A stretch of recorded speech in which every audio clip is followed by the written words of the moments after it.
Hello, I'm Steven, And I'm Aaron. and we've just seen Disney's Snow White, new film, quote unquote, that's out in theaters right now, starring Rachel Zegler, Gal Gadot, and it is directed by Mark Webb. So here we are again. Snow White and the Seven Dwarfs. Oh, no, actually just Snow White, this one. Disney's Snow White. Disney's Snow White. This thing was a confused mess. Yeah. I think you can probably tell that there was some behind-the-scenes problems with them not knowing what they wanted this movie to be, if they wanted it to be an adaptation or a modernization, or if they wanted to follow the classic film, because it kind of ends up trying to do both, and neither one is like totally fulfilled. It feels like with these Disney remakes that maybe the director slash writer want to do what you should do with these things and just make your own movie with your own singular vision, but they are met with an abundance of studio notes saying, you can do this, but here's a laundry list of stuff you have to insert into your movie to remind people that this was a Disney movie we made a long time ago. And that is definitely what this felt like. It doesn't really have an identity of its own. It's got like a lot of the pieces of the old one, and it's got a lot of new added pieces of some new version of it they're trying to do, but they end up underserving each one of those in the process of not really like figuring out what this movie is. The seeds for a potentially great remake are planted in this movie, but they are never given water.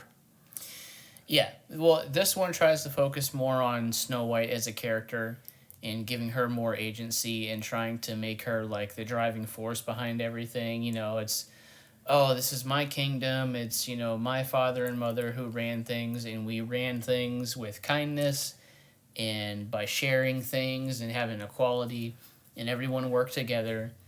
And then you've got the evil queen taking over under certain circumstances and kind of transforming it into, you know, ruling with an iron grip. It's all about power and beauty and being on top while everybody else is underneath you. Yeah, that's what it's about. Long time ago, Snow White's parents, the king and queen, ruled the kingdom and everything was good and everyone was kind to each other. But then Snow White's mama died, the evil queen married the king, and I guess he disappeared under mysterious circumstances sometime after. So now the queen is in control and the kingdom sucks. Yeah. And Snow White's a peasant servant now. And she does everything in the name of security and safety. And it's hard to watch some of these movies without, you know, watching them through the lens of like the last 10 years of modern politics. You know, movies are always made, you know, to reflect the times that they're made in, and this very much feels kind of like a reflection of modern politics. Even though it's not really that political of a movie.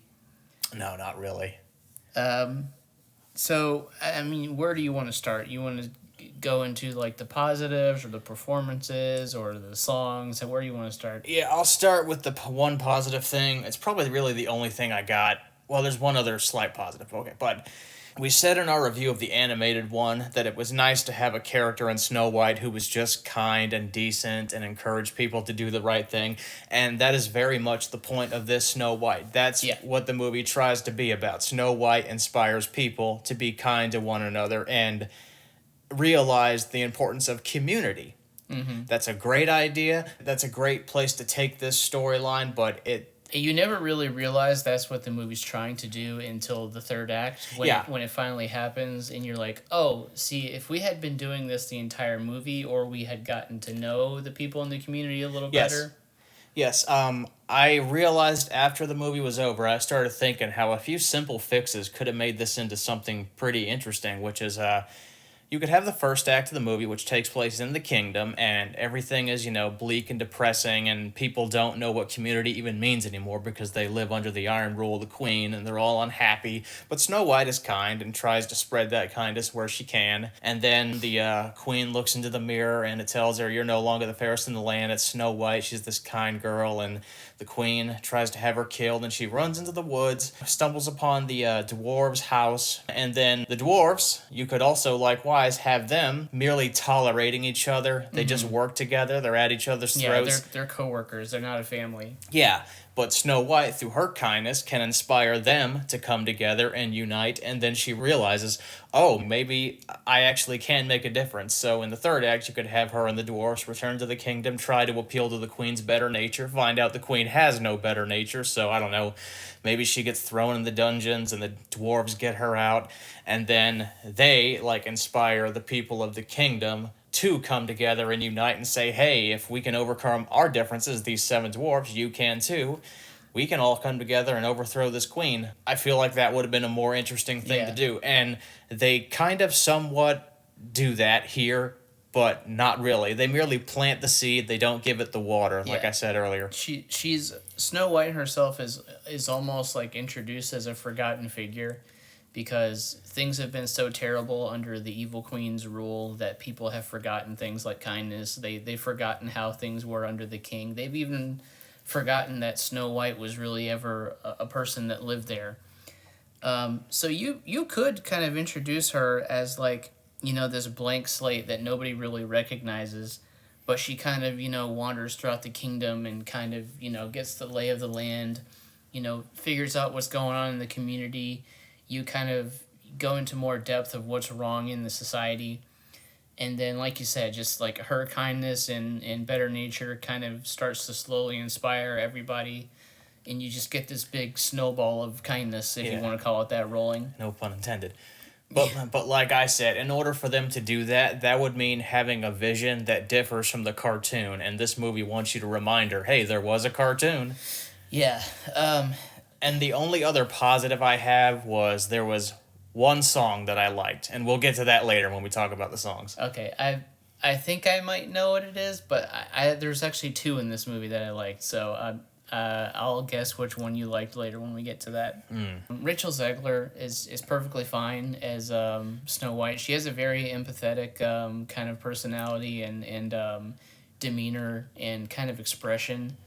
Kind of to the point of distraction. It feels like she's almost always like doe-eyed, raised eyebrow, like looking and like listening to what everybody has to say, and just extremely like hyper empathetic. But she does a pretty good job. Yeah, I do think she is the high point of the movie. Not great, but I blame the material more than I blame her. Gal. Yeah, unfortunately, Gal Gadot as the queen is not particularly good. I'm kind of mixed on her. I think she's kind of the only one that seemed to be having fun with the role and in the movie. That definitely does shine through here and there, but the performance I just don't think is particularly intimidating. When she tries to assert her authority, it comes off as, oh, that was limp. I think they play up more of the vanity in this one than they do in the animated one. In the animated one, she's very much like a dark presence. In this one, she's almost like she's more vapid in the way that she kind of goes about things. She's very much into like beauty and appearances and looks, and like she's got this whole metaphor about like flowers and diamonds and stuff like that. I'm gonna talk about that later because I don't think that makes a whole lot of sense in the end. Generally, I liked her. I know a lot of people have problems with her as an actress, but I thought she was fine in this. Like you said, her material wasn't very good, but she did seem to be having fun, and that kind of carries it a ways for me. I thought acting-wise, her strongest moments were when she was playing the hag. Yeah. I was wondering, was that her voice? Was she disguising her Israeli accent, or was she dubbed by another actor? I think she was. I think that was her voice. At least it sounded like it to me. And it appeared, at least for the most part, that they actually did apply makeup for that version of the character. Yeah. Although there were some scenes where you could tell that CG was used, and I don't really understand why. It was very weird. It looked very odd. Yeah, there's times when it was like very plainly just like makeup appliances, but then other times when you got like extreme close-ups, you could tell like it's almost like they completely replaced the face with CG. Like they didn't feel like their makeup would hold up under that much scrutiny, but I thought it looked fine when it was actually fully legit. And then other times it was just kind of odd looking. I think those are really the only two performances that warrant any kind of mention, because everyone else in this movie they're present, they fill up the screen. There is no proper Prince Charming here, which I'm, like I said in the animated one, I'm 100% fine with. I like that they tried to do something different. And again, it kind of ties back into the aspect of the kingdom and the community. And it's these people that were part of the kingdom and they live as bandits now in the wild, kind of in the name of the king, but they don't really. They've kind of given up on the dream, so to speak. They present themselves as more like, we're the realists. We live in reality, and the reality is that there is no hope, and everything is dark and bleak, and it's over, essentially. They're kind of Robin Hood-like in the way they conduct themselves, stealing food from the queen, of which she has an abundance, and spreading it amongst themselves. But they introduce his character, Jonathan, and he gets a little bit more interaction with Snow White here than they do in the animated version.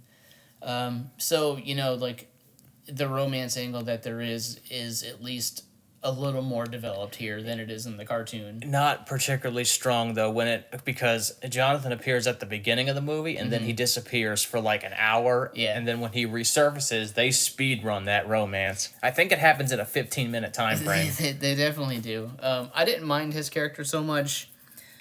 His like kind of troop has almost nothing to do. They have no development. And there's like one guy, and his whole deal is that he's an expert with a crossbow, but he never has a crossbow because his crossbow got stolen. Was that the little person? Yeah, Greg, I think is his name. Yeah, I don't remember him having a name. They also say that he has a romantic interest in one of the other members of the troop, and then that's mentioned offhandedly at the beginning, and then it's resolved at the very end. There's no development in between. It doesn't develop. And then I guess the worst aspect of the cast is gonna be the dwarves. Yeah, they're terrifying.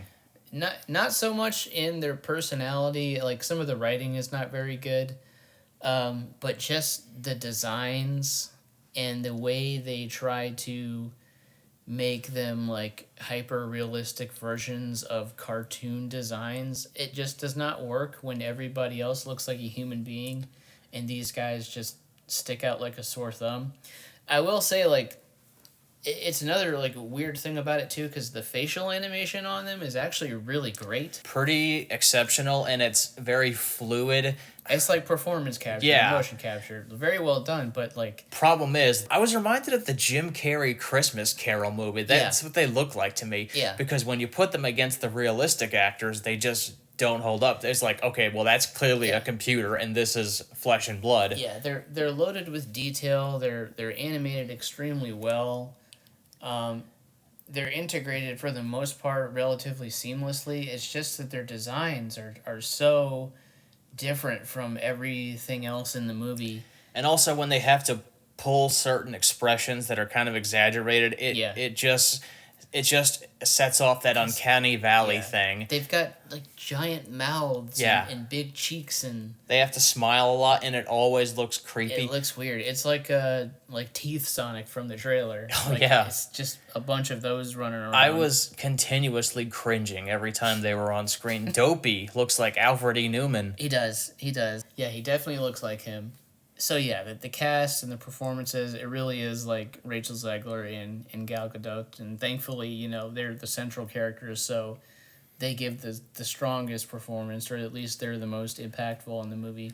Tying into what we were saying earlier about the fact that this kind of feels like Disney imposing the original cartoon on somebody else's vision, it leads to there being like no kind of cohesion. Nothing feels consistent, and that carries over to the songs, which it's plain as day which songs were written 88 years ago and which ones were written in 2024. Well, even the ones that were written long ago, I'm pretty sure they've updated and changed some of the lyrics. Oh yeah, they expanded on some of the lyrics, but it's still the same melody and same basic framework. Yeah, the new songs, they're not necessarily bad.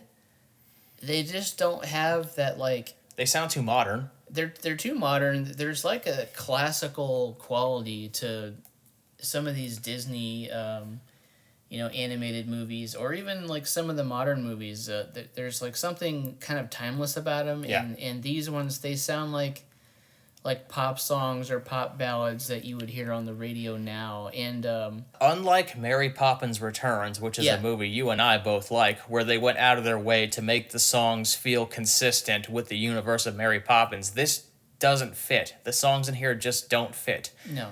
And I'm getting kind of sick of hearing songs about, who I'm supposed to be and my destiny, and that little girl who's gonna grow up to be the one. Not just lyrically, but also melodically.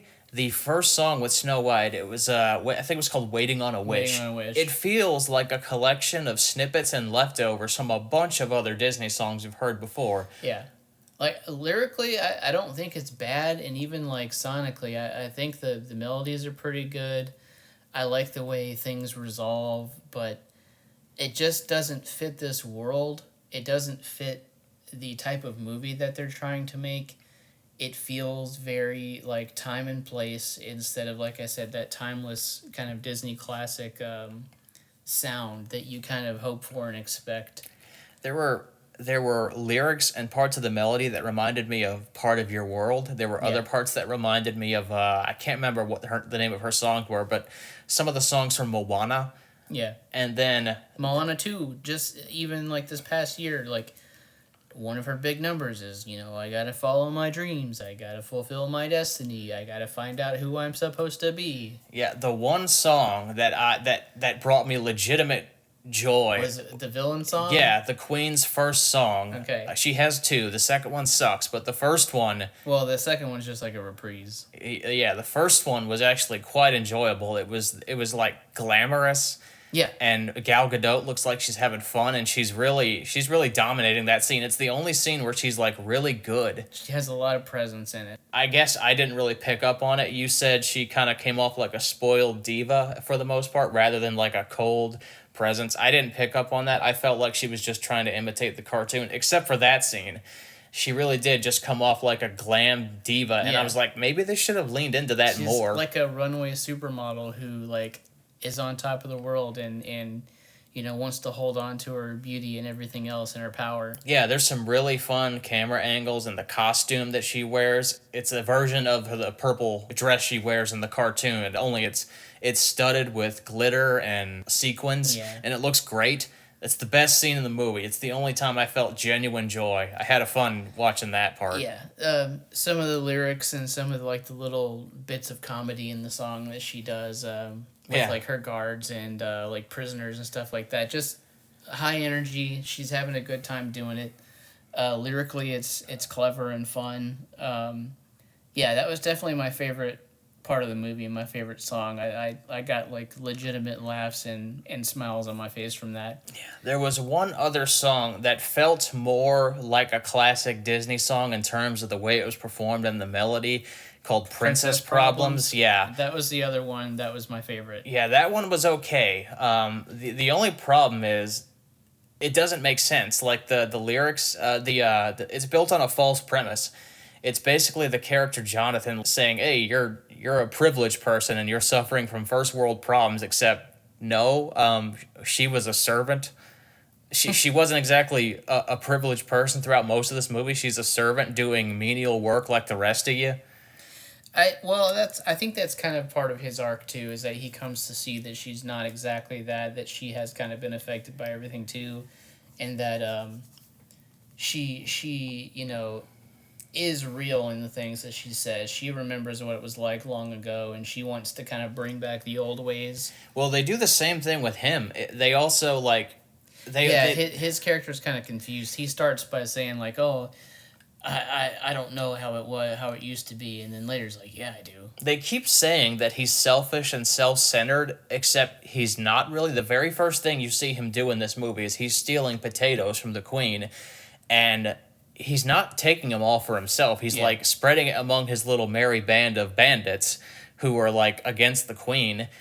And then they say it several times. You're like, selfish, self-centered, and he even says it about himself.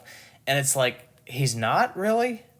So I both wonder if they were trying to make him like almost like he was testing her the whole time. I wonder if that's something they were going for. Like he's just kind of, pretend he's like doing a put on this whole time to kind of see like is she legit? Like is she somebody that can be trusted with helping us take back the kingdom or I don't think that was what they were doing at all. yeah So yeah, both characters like are making false assumptions about the other, and it seems like the movie wants you to think that those assumptions are true. This guy really is selfish. This person really was privileged. Yeah. It doesn't, but it's not. They It's a don't- false premise. they don't really have like complete arcs because the characters that they say they are to begin with are not necessarily the characters they say they are. But I did just like that song because It was kind of fun. it was fun. I liked I liked the lyrics and the wordplay. I thought it was kind of fun and clever. I like the melodies. It felt less modern than Yeah. some of the other ones. It felt more like it was a song that would have been written decades ago than Well, one that was written in 2024. I think also because like the lyrics are so specific and it's kind of a goofy song. Like it's not something you can imagine just playing on the radio randomly, whereas something like "Waiting on a Wish" is very like And the Oscar goes to. it's a very kind of general like radio friendly song that you can play, but you're never gonna hear "Princess Problems" on the radio. No. But that was the other one that I liked quite a bit. Most of the musical numbers in here are completely lifeless. They're static. They're joyless. They're dry. They're bland. There's nothing theatrical about them. Yeah. The angles aren't fun. They don't do anything clever or fun with the camera or the colors. It seems like modern day Disney forgets that one of the main goals of those classic Disney movies was to captivate people with the animation and show Yeah, them and the something visuals. interesting. Like the choreography, like there is none. It's just people like wandering around a room doing things. Whereas like the animated one, like we'd said, like they integrate the animation into the songs. Like you'll hear like somebody like clunking their head on something is part of the music. Yeah. Or somebody like tapping on something or playing drums or whatever. The original film, the choreography was very strategic, Yeah. and there's like no choreography in this one. No, it just feels like people dancing around or just doing things in a room. So, in relation to what we were saying earlier about the Queen having like this weird metaphor about diamonds and roses or something, at the end of the movie, when they have like the final confrontation between Snow White and the Queen pulls out this rose, holds it in her hand, and she says something like, "You want to offer these people a rose," and then the rose like decays in her hand and turns to ash. I think I know where you're going with this. And she says, "You want to offer these people a rose, but a rose wilts with time." And then the rose turns into a glass knife in her hand, and she says, "You can't offer these people what I can." And I was like, what does that mean? You don't offer these people anything. They're impoverished. She offers safety and security. She has an army. That's all they need. She's got magic powers and she has an army that watches everything. That doesn't track. Yeah. And also like the flower thing doesn't even really work because like yeah, flowers wilt and stuff like that and they bloom and they go away and come back, but also like you're supposed to take care of them Yeah. and water them and they can survive if you nurture them, and that's kind of like Snow White's whole thing is like nurturing and caring and kindness and sharing. So it's just weird. There's a lot of talk. Poor writing. Yeah, there's a lot of talk in this movie about communities and collective. So I was thinking, wow, it's communist white. It's so funny because like the whole opening number to establish the Old Kingdom is very much, I forget what it's called, but it's all about sharing and kindness, and people are baking apple pies and baked goods and sharing with each other, and it's like, wow, this is really like a socialist communist utopia. It's really funny that capitalism and power and isolationism is like the evil force in the movie, and then socialism is kind of like the thing that is going to prop everybody up. Which, of course, not to veer this off into a political discussion, but we assure you Disney is not trying to indoctrinate No, people into no, socialism. no. They are an evil corporation. They love money. They Yeah. love capitalism. It's just funny, like that they very much like were slipping that in, and somehow that didn't get watered down like some of the other stuff normally would. I think that was another thing that kind of bothered me, just all the talk about community and sharing and everything like that. And I'm just like, man, that doesn't mean anything coming from you, Disney. Yeah. Like, you are so money hungry nowadays. Well, you've always been, but you were like doubly greedy these days. Hence, movies like this. Yeah, it's hard to take them at face value when you see some of the stuff they do with their properties and creatives behind the scenes. It's just a money printing machine. We just talked about like them announcing Coco 2, and it's like Oh, yeah. this is not a decision based on art or merit. The movie may very well be good, and they may find a good story to tell, but this is not being greenlighted for any reason other than it's a big property and we'll make a ton of money off of it. Yeah, the day we went to see this was the same day we found out they're making a Coco 2, and when we went to the cinema, there was a trailer for Lilo and Stitch and How to Train Your Dragon, which is a different company, but it's the same principle. Yeah, it's just back to being like the main problem with this is just it doesn't give itself an excuse for existing at the end of the day. It doesn't take any risks on trying to be anything new or different.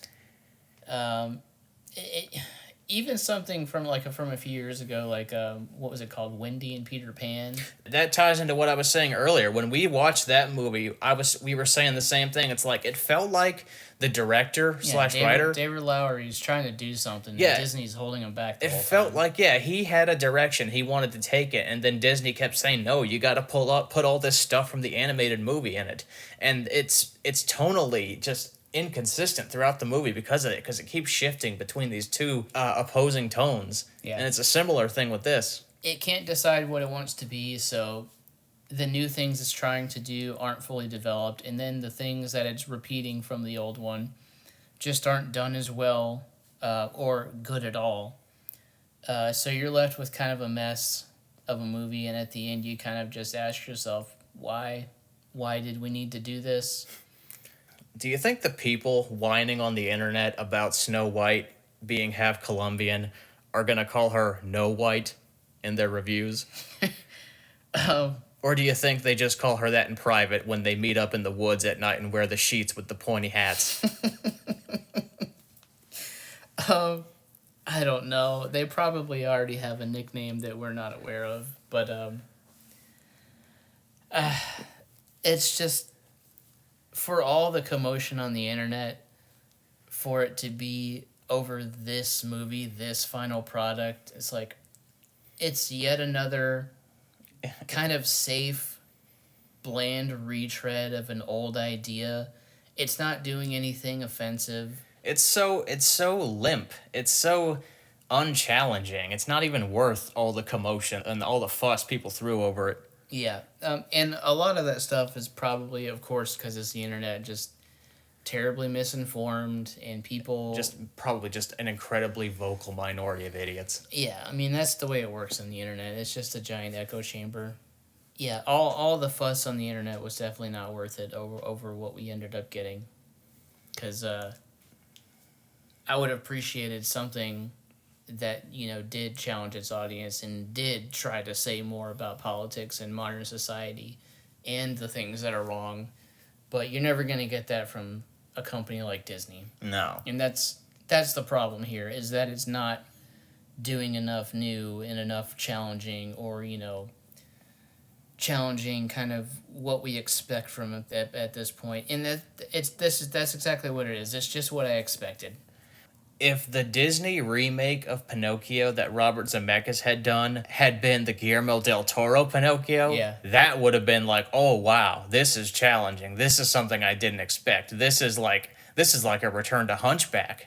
Yeah. Well, you're taking the original property and you're kind of loosely following kind of the plot beats or kind of where the story goes, but thematically you're exploring ideas that the original didn't, and you're doing different things, or just that movie has its own identity, and it's about a very particular thing, different from what the Disney version is. You're referring to Guillermo's Pinocchio? Yeah, yeah, not the Holy Smokey-O version. Yeah. And here, like we said, it's just tired old ideas mixed with some new ideas that are trying to break out, but the Disney of it all just won't let them. That's always the thing that gets me most is when you do see, oh, you see the potential, like, oh, this is where they could have taken it and they just didn't. Yeah. That's always the most bothersome thing. Yeah. Wasted potential. And that's what this is. A lot of potential, none of it used. Yeah, it's not the worst live action remake they've made. No. But like we said, it actually had a lot of potential to improve upon the storyline and to take it in some new interesting directions. They even did a few things that I kind of hoped they would do, but didn't really develop them at all. But not the worst, but not not a great movie, not really even a good one. So what we're saying is the original was better. Yeah, much better. So what is your final number grade on a scale of 1 to 10? Probably like a 5. If I'm being generous, and I'm very generous, maybe I could see someone giving this a 6. I did like Rachel Zegler. I actually did like Gal Gadot as the queen. I liked 2 of the songs, and funny enough, they were 2 brand new songs, so there is that going for it. I liked some of the messaging they were going for, even though I don't like how it was executed. But it's just a movie caught between 2 worlds. It's not good at being either one of them, so I'd settle at a 5. Yeah. Pretty much mirrors my opinion exactly. When I got out of the cinema, I was thinking 6, but then I thought about it, and all of the flaws come to the surface, and then I realized, okay, this 5 out of 10. So that's Disney's Snow White. Don't see it, but do watch the original.